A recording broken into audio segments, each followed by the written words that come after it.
চলবে না চলবে না দুনিয়ার বস্তু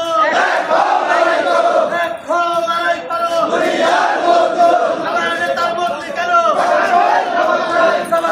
জবাব চাই অনৈতিক বদলি লাল বিল্ডিং সব বন্ধ